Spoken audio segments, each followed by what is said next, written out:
Welcome, everyone. This is going to be, we're going to have this speech and one more speech, and then we're going to take a break for the holidays. Tonight, Michael is going to be talking about nomadic metaphysics. What do you think of when I say nomadic? Maybe you would think about a group of people moving from one place to another place. Michael's going to be talking about something a little bit different. I want you to think about postmodernity and how that affects nomadicism and metaphysics. Think about liquidity and how that can affect people or groups of people or ideas. Michael is going to mention the philosophers Gilles Deleuze and Félix Guattari. Let's see what these philosophers and other philosophers have to say about nomadic metaphysics. So thank you, Michael. Thank you.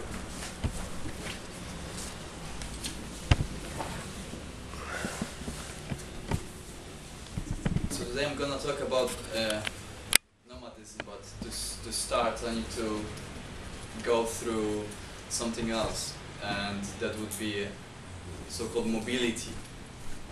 But before that, I need to talk more general about some more philosophical approach to modern human condition or social condition. And to kind of grasp this sort of broad issue, I broke it down into 4 parts. And the first one would be about very general theories on kind of so-called postmodernity. To picture this kind of phenomenon and stream of thoughts, I would like to relate to Zygmunt Bauman and his writing on it, because he uses set of symbolic figures which are closely related to movement. So he uses movement to present change within broader kind of conceptual formation. And he tries to contrast 2 different philosophical or social formation, which is modernity and postmodernity. Actually, he doesn't call postmodernity postmodernity. He says that this is a liquid modernity. So this is the liquid phase of modernity. And how to define modernity? And simply, this is also a very complex issue. It's even hard to talk about the historical frames of it, but we can stop on analyzing so-called late modernity, roughly second part of 19th century and 20th century. And of course, modernity is highly or closely related to development of capitalism. And what is so typical about modernity? Basically, a set of principles which guide this kind of way of perceiving the world and humanity, the place of the individual in all this. Modernity is solid. Modernity wants to see world as a organized, clean, categorized, well-known, just in order to subjugate all knowledge and all activities to supreme principle, which is progress. Progress for the progress sake. And this is modernity in a kind of short illustration. For instance, the division of labor is very crucial to modernity. Basically, people have places and they stay on these places. So then if we go to, as Bauman wants, liquid modernity as an opposition to modernity, then we can see the change in this formation, because it is about flexibility, liquidity, about mixing different elements, producing hybrids. What I mean by this is that you take different elements that they used to be contrary to each other, opposite to each other, but then you use them without actually remembering about their original purpose. You just use it as you wish, and this is postmodernity. And he says that modernity could be represented by the pilgrim, by somebody who travels, who is kind of condemned to travel in some way, but has a purpose because he's traveling to some place, always towards something. And in modernity, that would be this progress, that would be this better world. And to opposite this, he brings up 4 figures which supposed to represent liquid modernity. And here you have, the first figure is tourist. The tourist is based on the opposition between home and travel. That the tourist travels a lot, is on the way, but has a home, can go back. But this home is a boredom, is a kind of prison. It's a mundane, it's a routine, it's a job, it's paying bills. So he doesn't want to do it. He does it as less as possible. This is tourism. And let's understand this as a very kind of theoretical or conceptual figure. The second one would be vagabond. Vagabond is a kind of in opposition to tourist, because vagabond travel as well, goes to places, but doesn't have home. Even he wants to, but for some reason, maybe economical, cultural, cannot stay in one place. Even tries. So he goes to the place and he stays there as long as he's welcome there. And tourist, he stays at the one place as long as this place is welcome by him. As long as he enjoys this place, he stays there. If not, if the experience, if the impression is not appealing, he moves to another place. Vagabond wants to stay in that place, but the place might say, go away, we don't want you here. And the third figure would be player. Player treats life as a game, and he knows, this is very postmodern thinking, he knows that there are no paradigms, there is no supreme value that you can relate to. That we have the time here and then we can use it as well as we can, and then he has some strategies to make his life as pleasant as possible, and using mobility to kind of realize this project. What I mean by this, that he can be in one place, but if he sees some opportunities in another place, move there, and jump to another place, and jump to another place. This kind of dynamic is happening there. And so there are 4 figures. One is for one is for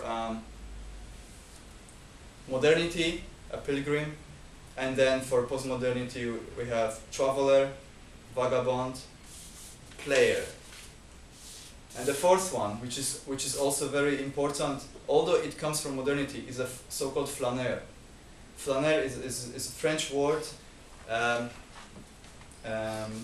Benjamin was writing about flâneur, relating to Baudelaire, who was writing about flâneur. Basically, it's a figure from 19th century, and it refers to a person who is well established in society. He's a wealthy man who walks through the city idly, without much purpose, having a lot of time and resources, and just treats the city in an urban environment as a one big spectacle, just for his amusement.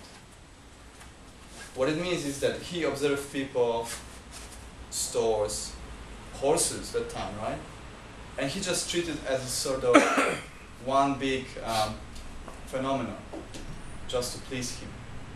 So it has some bad connotations, but actually, I asked some French to kind of get more about this notion, and they told me that nowadays it means just a person who enjoys just sitting and drinking coffee or walking somewhere in the city.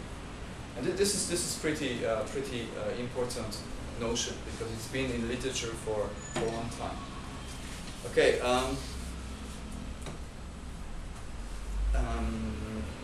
I would like to move to the second part, which could be titled like a complex framework of modern mobilities. And then I would like to throw just some informations on ways in which we could analyze mobility, because it sounds quite trivial to say that people move, but if we watch, let's say, Taipei main station during rush hours, right? It looks like so-called Brownian movements. It's a term taken from the science, describing very random, very chaotic movement of particles, and that's how it looks like. People are running in all directions and bumping into each other. But actually, this metaphor is not really a good one, because this movement is not chaotic. We know this, right? Those people have purposes. They go somewhere. They go from somewhere. So that's why mobility. This is the first kind of statement. Mobility has always a meaning. Always a meaning. That mobility without meaning is simply movement from point A to point B. Mobility is always performed in a context. There's no void there. There's always something around, and this is also related with this meaning, right? Carrying on by the mobile person. Mobility involves and influences other mobilities. Simple example would be, I came here today and other people came here today, right? We synchronize our mobilities to be here at this place at this time. So this is quite obvious. Another one, mobility is a way of relating to each other. Also kind of obvious thing, right? We have some sort of relation, all of us, to each other, and that's why we came here. Mobility requires stable infrastructure, and this is kind of interesting point, that in order to move, you need to have stable things. Roads, internet, and I mean the cables and all these things, and planes, all this technical infrastructure. It must be functioning well and stay in one place in order you to move. So not everything is very flexible. And mobility has some sort of rhythm, right? That we can see some waves of intensity at the mobility of, let's say, it can be regulated by the hours of operating the store. If the store is closed, the mobility goes down because people don't go there. It's very trivial kind of remarks, but all of those remarks build up some sort of sensitivity in which we could perceive moving people, right? And even this is so trivial, but in social science, actually, this fact that we all are spatial creatures and we can move, right? And we do move.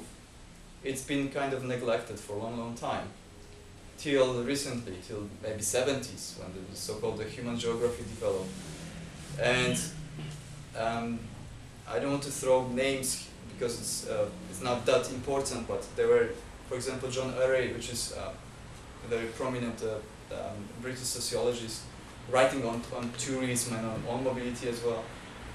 He even proposed some sort of mobile shift, that we need to add kind of new dimension to our analysis of society and the human life, that we cannot just treat it as something that, yeah, we know we move, but what are the consequences of it, right? Basically, historically speaking, more attention was given to time than to the space and mobility.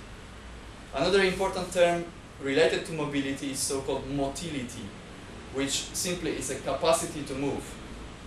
And this is taken from the biological science. And we could use this term to analyze mobility, not only physical, but also social, right? That we can change our place in the social structure, or cultural, or intellectual, right?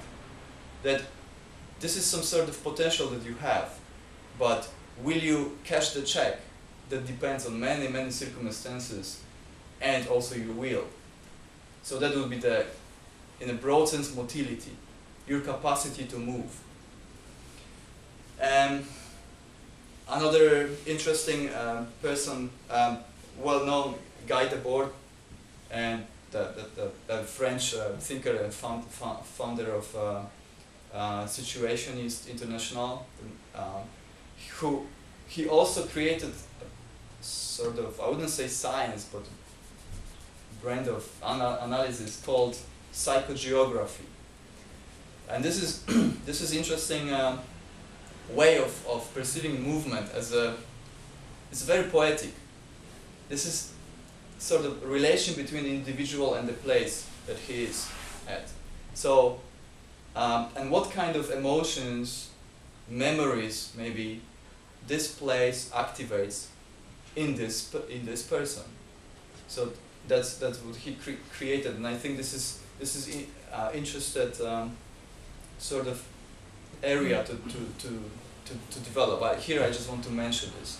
Another interesting thinker, Torsten Hägerstrand. There was a Swedish geographer who created time geography. He simply talked about how time influences human capacity to move. Because before, geographers were analyzing movement just in the context of spatiality.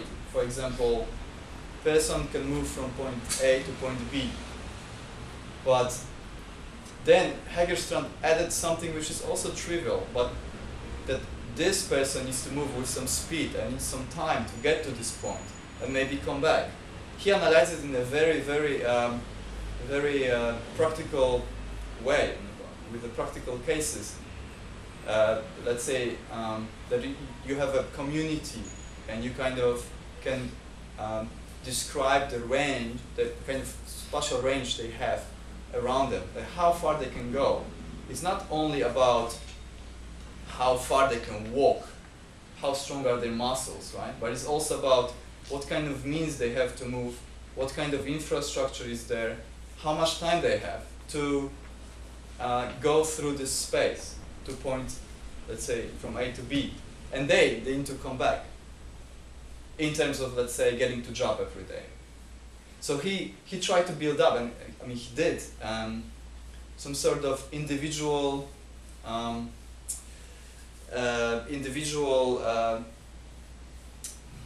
of graphical representation of correlation between space and time, and which is assigned to the particular individual. Meaning that what are the individual capacities in the context of space and time to move and go back to the place, maybe go back if it's needed. So this is just loose insight from many directions, just to give sort of a basic, a broad picture of what mobility might be. And then I would like to go to the third third part, it would be a nomad as a threat and liberation. So then finally I'm going to the nomadic things. What is important that, okay, I'm not gonna talk about traditional nomadism, although it's important, and the nomadism, the nomadic thinking, which I'm gonna talk about, is actually taken from there, but as a sort of state of mind, not the actual movement. But few words about nomads themselves, in traditional sense. That actually nomadism was romanticized by the 19th and 20th century. The nomads are free people, and then there are no boundaries. They can go wherever they want, whatever they want. They are some sort of way that we could liberate ourselves by moving. But traditionally, nomads were treated as a threat. And what I mean by this is that basically it was assumed that culture to develop needs to be sedentary. People need to stay in one place to develop culture. So those who were always in the motion were treated as barbarians, without culture. It was of course based on the historical accounts. For example, Europe was a couple times demolished by Mongols, for example, in 13th century. But this sort of notion as a nomads, as something dangerous, stayed for a long time.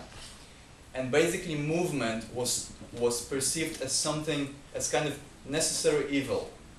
That, let's say, oh, we need to move to some new place. This is kind of, nobody wants it. We move because we have to. So people who do it because they want to, endlessly, they were perceived as a just very different, and not welcome, not really welcome. And what important happened in the 20th century was that the proportion has changed. Nowadays,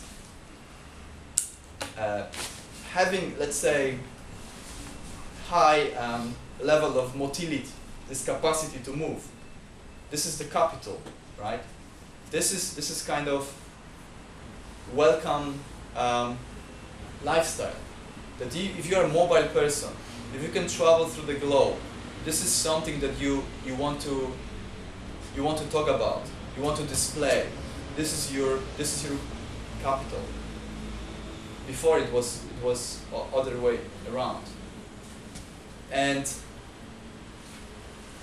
so basically being nomad was stigmatized.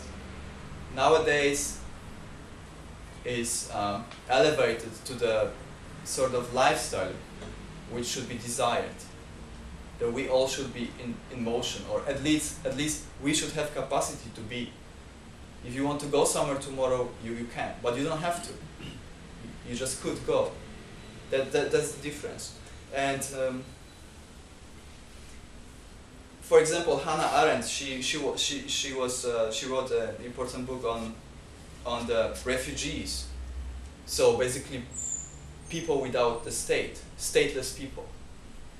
And they are perceived as the people who are naked, in the terms that they are not clothed, is her words, they are not clothed in any culture. They don't have culture. So you can see this close relation that you need to have a kind of anchor keeping you at one place, so then the culture can be described to you. If you are mobile, if you are in the motion all the time, then it's really hard to define you, that what culture you have. So what it means that the culture has been expressed in the so-called sedentary language, using sedentary metaphors to talk about culture. And there is Malki, who talks about sedentary metaphysics and the nomad metaphysics. And the sedentary metaphysics, that would be a way of perceiving the world where everything is fixed, stable, with some sort of attention toward points and places. And nomadic metaphysics would be something contrary. The nomadic would be way of thinking which starts with the movement.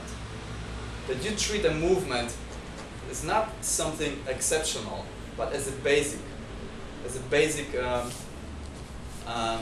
feature of somebody's life, without assigning kind of moral judgment to it. And she made a really interesting analysis of how this kind of sedentary language was applied. Let's say, she said, if we talk about countries, right, or the notion of homeland, right, homeland. There is this notion of land. You need to have a land to have a home, right? You need to have a land to be assigned to it. It keeps you down. Then you can be treated seriously as somebody who has a culture, heritage, and whose voice is equally valuable. That's what it means by this nomadic and sedentary metaphysics. Of course, she was trying to promote nomadic metaphysics, trying to promote another way of thinking about human life. And what else? Of course, that now probably the pivotal thing in this little presentation, Gilles Deleuze and Félix Guattari and their treatise on nomadology. Actually, this is very, very influential text where they presented two kinds of power, and as their inspiration, they use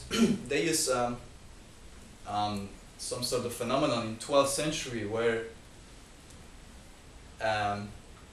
the big cathedrals were built, and there were a lot of nomadic workers working, building one cathedral, finishing it, going to different part of Europe and building up another cathedral.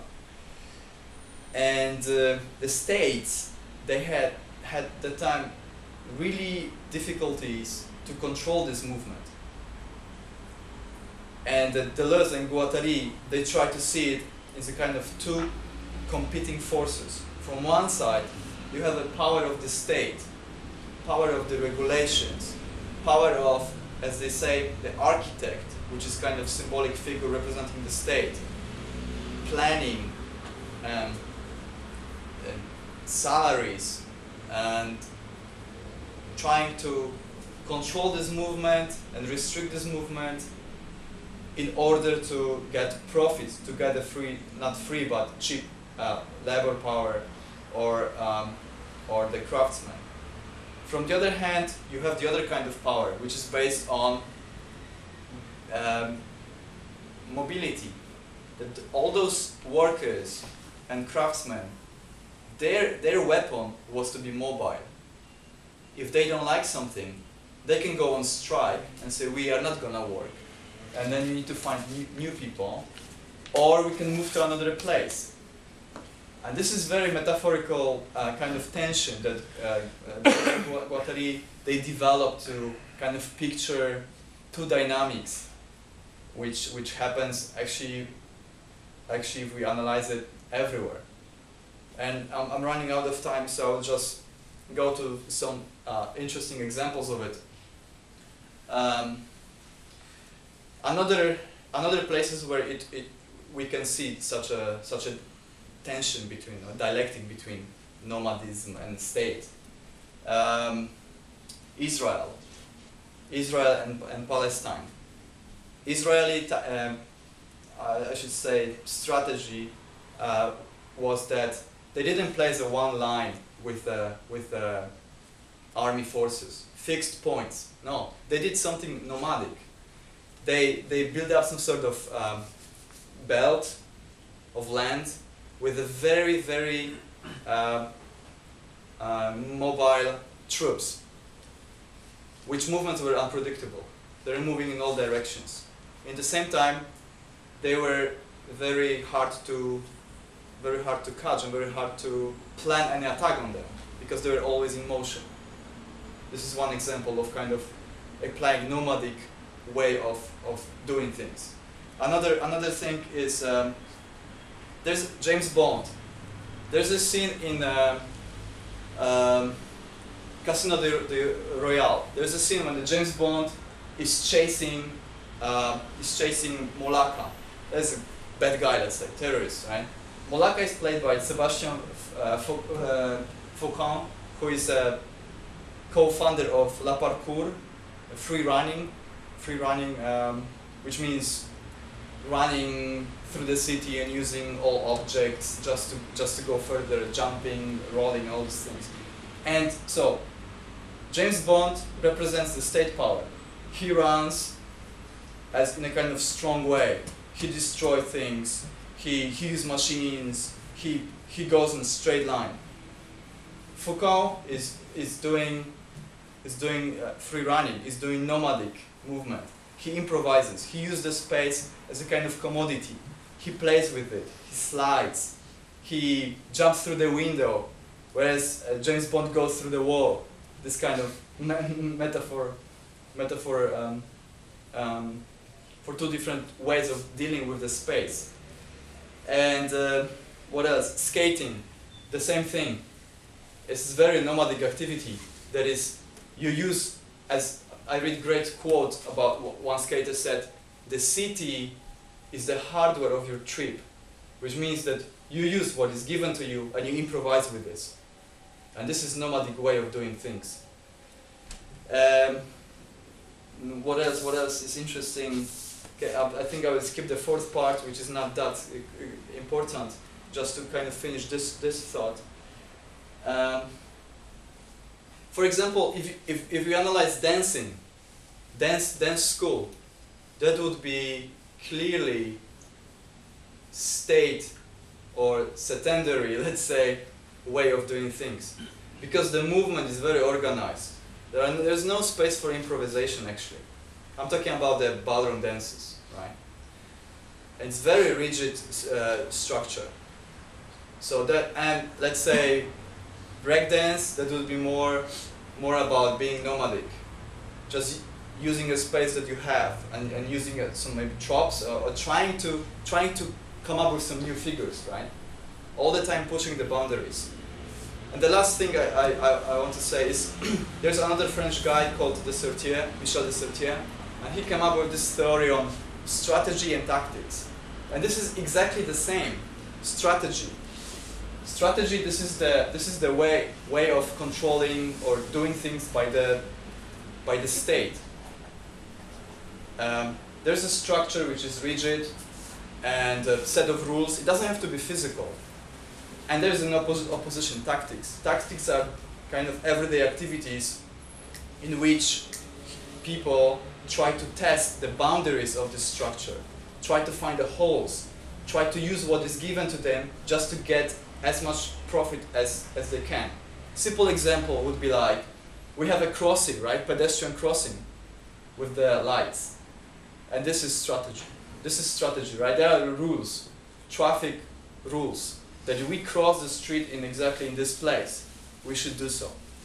And then people do jaywalking, right? And this is tactic. Because they don't want to kind of wait on lights, or they don't want to go further to cross the street in the designed place. They just go, right? And this is tactic. And on the end, just one quote, and that would be all. Quote by Mandeville: "There is no longer any place, mountaintops from which to map human ways of life. Mountains are in constant motion, so are islands. For one cannot occupy an ambiguously bounded cultural world from which journey out and analyze other cultures. Human ways of life increasingly influence, dominate, parody, translate, and subvert one another." Thank you. Hey, thanks, Michael.